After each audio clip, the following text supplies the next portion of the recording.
Vini Matías de la Maza. Conversemos ahora con Bernardo Pacheco, cientista político boliviano, académico de la Universidad de los Andes, para mirar los resultados de la elección presidencial que tuvo lugar ayer en Bolivia. Bernardo, gracias por estar con nosotros esta tarde en Infinita. Bienvenido, buenas tardes. Hola, buenas tardes. Muchas gracias a ustedes por la invitación. Buenas tardes. Bernardo, no era sorpresa que digamos, la era de Evo Morales y del movimiento al socialismo, el MAS, eventualmente iba a concluir este periodo de casi 20 años, ¿no? Todas las encuestas mostraban que efectivamente esto iba a ocurrir. Sin embargo, aquí lo sorpresivo vino de la mano del candidato demócrata cristiano, que no aparecía en las encuestas como el favorito y sin embargo terminó siendo el que primero pasó a segunda vuelta. Tratemos de comprender qué es lo que reflejó el comportamiento del electorado en Bolivia en el día de ayer. Perfecto, sí. Evidentemente fue una sorpresa grande encontrarnos con Rodrigo Paz como el ganador de las elecciones. Recordemos que venimos de 20 años de gobierno del movimiento socialismo, 14 de ellos con Evo Morales, otros 5 con Luis Arce y uno de intermedio con Yanine Áñez. Pero estos 20 años lo que se ha hecho es gestar una crisis, digamos, ha habido una política de consumo de los recursos naturales, ha habido un ciclo del gas en Bolivia muy fuerte, que le ha brindado muchas reservas a Bolivia, pero toda la cantidad de casos de corrupción, todo el proyecto político del socialismo había socavado con eso, habían gestado esta crisis que se desencadenó en el último gobierno. Entonces, actualmente Bolivia, lo que está sucediendo es que debido al gran gasto que tiene el Estado, el gasto público en la cantidad de funcionarios e iniciativas que tienen que son deficitarias y grandes casos de corrupción que se están dando, han generado un desabastecimiento tanto de dólares como de combustibles y de alimentos. Entonces, la sociedad está evidentemente molesta. Los casos políticos que te comentaba de corrupción, de persecución política, la inestabilidad, la división dentro del partido del MAS, que al final fue dividido a las elecciones, también ha sido un hecho que probablemente ha generado el desencanto del sector popular que normalmente apoyaba al movimiento del socialismo, que han optado por votar por Rodrigo Paz, ¿sí? No nos olvidemos que las encuestas de Bolivia presentaban a Rodrigo Paz como el cuarto candidato, pero aún así mostraban más o menos un 30% de votos indecisos. Entonces, lo que no sabíamos y lo que no podíamos ver era que estos votos indecisos iban a ir a este candidato. Yo pensaba personalmente, junto con otros analistas políticos, otros cientistas políticos, que este voto iba a ser fiel al candidato popular, que era Andrónico Rodríguez, que es prácticamente el pupilo de Evo Morales, que se ha formado en la experiencia sindical con él. Y pensábamos que, como en las últimas elecciones, iba a haber una respuesta, digamos, totalmente diferente a las encuestas, pero no pensábamos que iban a ir a Rodrigo Paz. Entonces ha sido verdaderamente interesante lo que ha pasado el día de ayer. Ahora, Bernardo, claro, por lo que tú describes, en cualquier escenario uno podría igual haber anticipado que podría haber existido un voto de castigo hacia el MAS, no hacia el movimiento, hacia el movimiento al socialismo. Pero lo que desde afuera, y no sé si tú podrás compartir, dudábamos, es que con todos los casos además de corrupción que tú mismo habías apuntado que marcaron sobre todo los últimos años, uno se preguntaba también qué tan confiable era el sistema electoral, ¿no? Es decir, si es que no había también cierto control o corrupciones de esto que podría haber generado un mejor resultado para el MAS de lo que finalmente se vivió en las urnas. ¿En algún minuto existió ese temor o efectivamente el sistema electoral boliviano está por sobre ese tipo de intervenciones? No, evidentemente las alarmas siempre han estado prendidas porque el funcionamiento del Tribunal Supremo Electoral ha sido bastante irregular. O sea, el Tribunal Supremo Electoral ahora mismo está funcionando con un presidente interino. La sala plena del tribunal no ha logrado elegir de entre sus vocales, por ejemplo, un presidente definitivo. Incluso este propio presidente, Hassan Teufel, hace 2 semanas había presentado una baja de 4 días por temas de salud que prendió bastantes alarmas. Y lo que tú mismo decías, ¿no? En la última elección, recordemos que el sistema de conteo rápido de votos que se había parado en la elección del 2019 no funcionó en la elección del 2020 y se tenía mucho miedo de saber si es que iba a funcionar o no en esta elección. Pero las cosas han funcionado con bastante normalidad. Ha habido una jornada de votación bastante pacífica, han funcionado las ánforas muy bien. Lo que yo no descarto es que sí que es posible que existan todavía algunas estructuras de corrupción, algunos elementos de corrupción en todos los procesos que se dan en el Tribunal Supremo Electoral, pero que han sido bastante subsanados, eso es una gran alegría. Y lo otro es que ha habido un gran control de parte de la ciudadanía, ha habido una fuerte observación electoral internacional.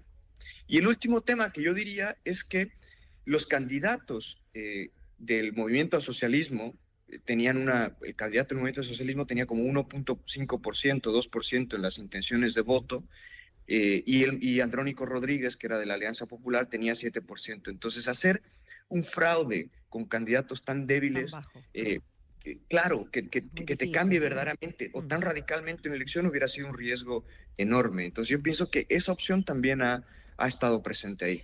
Bernardo, ¿y cómo se proyecta, bueno, lo que viene ahora, ¿no? Yo sé que han pasado poquitas horas, pero el 19 de octubre va a ser el balotaje entre Jorge Tuto Quiroga y Rodrigo Paz. Rodrigo Paz, el sorpresivo, ¿no? ¿Cómo se proyecta lo que pueda pasar en esta segunda vuelta? Mira, es difícil saberlo.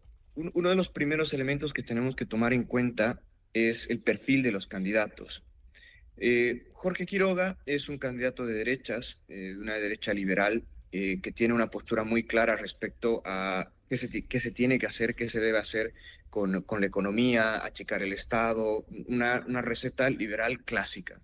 En cambio, Rodrigo Paz es un candidato que es de centro izquierda, que está reviviendo el legado de su padre, que es Jaime Paz Zamora, que ya fue presidente de Bolivia, del movimiento de izquierda revolucionaria, del MIR, digamos que tenía unas diferencias muy diferentes con el MIR de Chile, sí, pero que era un movimiento de izquierdas, de un Estado que pretende la justicia social, un Estado redistribuidor, ¿no?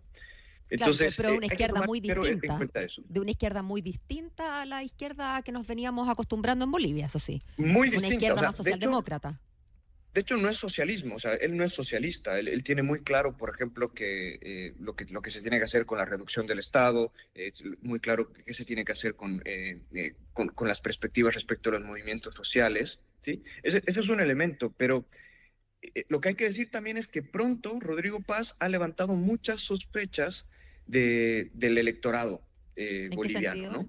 Por los posibles vínculos que podría tener con Evo Morales o no. Yo digo que estas son sospechas, pero evidentemente el electorado ha reaccionado con mucha precaución respecto a que el voto popular haya sido el voto que se ha decidido por este candidato. Ahora estamos conversando con Bernardo Pacheco, cientista político boliviano, académico además de la Universidad de los Andes aquí en Chile. Bernardo, ¿a qué atribuyes también la reacción de Evo Morales? Porque uno también estaba súper atento a eso. Evo Morales acusando a su vez un propio fraude o tratando de llamar a protestas o de alguna forma desestabilizar el proceso. Y la verdad es que se lo tomó con... Bueno, como uno espera que se lo tome cualquier candidato o cualquier movimiento que ha perdido, efectivamente con resignación, tratando de acusar a la actual administración de Luis Arce de ser responsable de este tipo de votación, pero no jugó la carta ni fraude ni tampoco, de momento, el tratar de desestabilizar lo que se viene, ¿no? ¿A qué atribuyes tú la actitud que ha tomado Evo Morales? Yo pienso que Evo Morales está todavía cauto porque seguramente tiene algunas cuantas cartas que jugar en todo esto, ¿sí? Por eso también se genera la sospecha respecto de qué tipo de alianza podría tener Rodrigo Paz o no. Pero lo que no hay que perder de vista es que Evo Morales ha hecho una fuerte campaña para el voto nulo.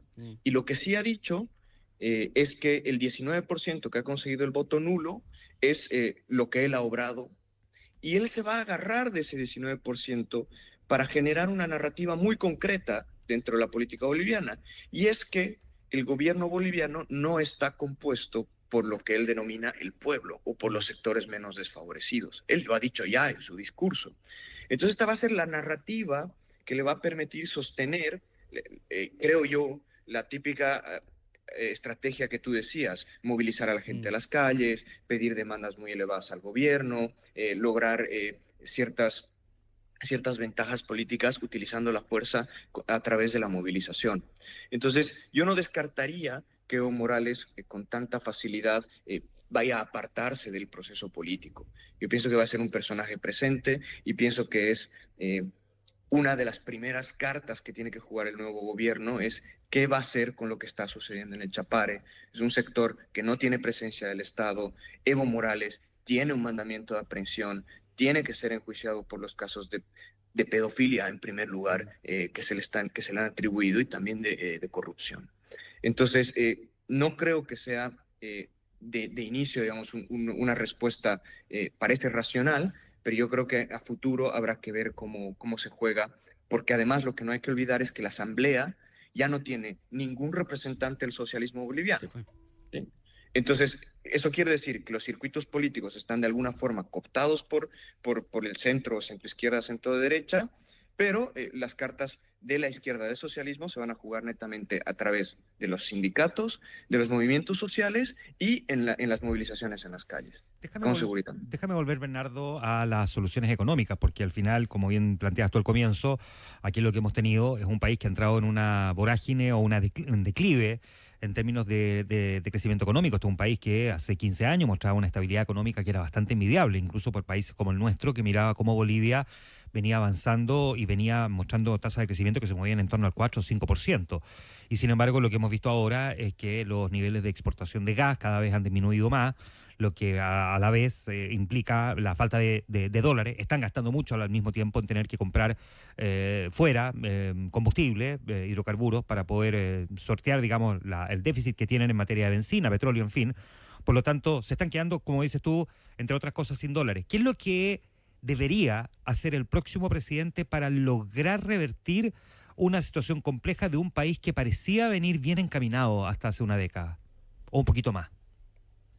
Bueno, como tú dices, digamos, la primera tarea yo pienso que es pensar cómo reestructuramos el Estado y cómo hacer que el gasto público reduzca. Uh-huh. Eso es una cosa que hay que hacerla ya. Se está consumiendo muchos recursos públicos en una gran cantidad de funcionarios que han sido contratados por prebendas del movimiento socialismo, y en tratar de sostener una cantidad de proyectos productivos que no funcionan, que son deficitarios completamente. Lo otro que hay que hacer es volver a buscar dónde conseguimos el reemplazo, digamos, de estos recursos que hemos perdido. Habrá que ver si podemos concretar nuevas exploraciones de gas. Hay que pensar muy bien qué se va a hacer con los contratos de litio. Pero sobre todo también, creo yo, y esto está bastante claro, hay que pensar inmediatamente cómo dinamizamos las pequeñas empresas, los pequeños movimientos económicos que se van dando dentro del país, que para el caso de Bolivia no es tan difícil, porque no te olvides que Bolivia funciona en un 80% por un comercio informal. Sí, claro, eso. Entonces, esos comercios informales, el boliviano que se mueve en ese mercado, tiene mucha creatividad y tiene mucha cintura para moverte en estos ambientes. Lo que hay que hacer es garantizarle que van a poder disponer de los dólares para hacer sus movimientos de importación y exportación. Hay que garantizarles que van a tener la amplitud legal para poder establecerse y para poder ejercer sus funciones y su actividad económica. Entonces, yo creo que esas son algunas tareas muy concretas que hay que verlas en el inicio. Un problema cuando no hay atractivo para invertir, no llegan los dólares, y cuando hay dificultades para vender fuera tampoco hay dólares. Los dólares es muy difícil garantizarlo, esa es la realidad, digamos. Por supuesto. Sí, no, por eso digo, o sea, lo que hay que poner en el momento en las manos es, bueno, Rodrigo Paz lo dijo, Jorge Quiroga también lo dijo, hay que levantar los controles en los aranceles, hay que reducir los aranceles, hay que ver cómo controlamos esto, hay que reducir las cuotas de exportación, porque sobre todo el sector ganadero, el sector agricultor tienen que poder sacar toda la carne, toda la soya que tienen ahí, que el gobierno le ha puesto límites para la exportación, para que entren dólares. Y lo otro es que hay que buscar ayuda económica en los diferentes instrumentos internacionales para ver cómo inyectamos ya inmediatamente dólares a nuestra economía y que la actividad financiera pueda estabilizarse, ¿no? Y pienso que eso es muy, muy importante. Para eso juega también el tipo de candidato que eres, digamos. O sea, yo creo que Jorge Quiroga en ese sentido tiene mucha claridad respecto a lo que hay que hacer. Está muy bien contactado con el mundo, con la realidad internacional. Habría que ver qué tanto Rodrigo Paz podría moverse en ese sentido. Una última cosa, son dos candidatos, del centro a la derecha, cualquiera de los dos que gane, ¿tiene posibilidades de ver trabada la posibilidad de gobernar? No tanto en la perspectiva de lo que haga el Congreso, sino que más bien de lo que pueda pasar en las calles, que es el clásico temor que se instala muchas veces cuando se trata de gobiernos de derecha en países latinoamericanos. No, por supuesto, por supuesto. Yo lo que digo, bueno, tampoco me confiaría mucho en cómo va a funcionar la asamblea. La asamblea evidentemente es una asamblea actualmente opositora, es una asamblea de Claro. centro, pero personalmente, como los partidos están destruidos en sus bases, lo que sucede con este tipo de candidaturas es que ni bien empieza el funcionamiento legislativo, por ejemplo, empiezan las discordancias entre los candidatos y empiezan a disgregarse con mucha facilidad. Yo personalmente me he dado la tarea de revisar quiénes son los senadores y diputados de Rodrigo Paz y pues, yo no conozco a casi nadie. Y son nombres de gente outsider que no sabemos cuánta disciplina de partido puede aplicar o cómo puede manejar sus fidelidades políticas. Entonces, eso es una cosa que no hay que confiarse, hay que asegurarla. Tienen que poder controlar a sus bancadas, los tres candidatos en realidad que han salido primeros. Y lo segundo es que evidentemente vamos a tener que hacer un trabajo grande de conversación con los sectores populares, de conversación con los sectores sindicales, con los movimientos sociales, que son muy potentes en Bolivia, vienen de unas tradiciones muy amplias y que van a tener demandas elevadísimas por la grave crisis que estamos pasando en este momento. Entonces, yo no dudaría que el propio Evo Morales va a ejercer presión por un lado, y que los otros sindicatos seguramente estarán al pendiente, por ejemplo, los sectores mineros, los sectores campesinos, para poder solucionar la crisis económica con la mayor rapidez. Bernardo Pacheco, cientista político boliviano, académico en la Universidad de los Andes, conversando esta tarde con nosotros respecto de las elecciones en Bolivia en el día de ayer, aquí en Lo que faltaba en Infinita. Bernardo, muchas gracias, que esté muy bien. Gracias, Bernardo. Gracias. A ustedes las gracias. Chao.